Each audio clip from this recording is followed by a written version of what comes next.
దేవుని కుమారులు నరుల కుమార్తెలు చక్కని వారిని చూచి వారందరిలో తమకు మనస్సు వచ్చిన స్త్రీలను వివాహము చేసుకున్నారు. దేవుని కుమారులెవరు? నరుల కుమార్తెలెవరు? దేవుని కుమారులు దేవదూతలు కారు.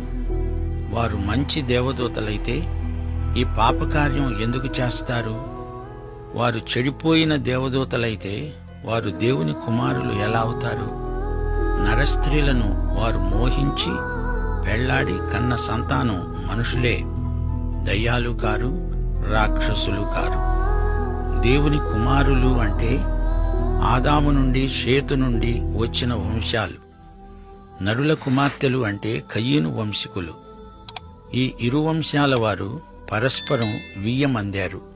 అందుచేత ఈ కలగా పులగం వల్ల అందరూ భ్రష్టుపట్టిపోయారు.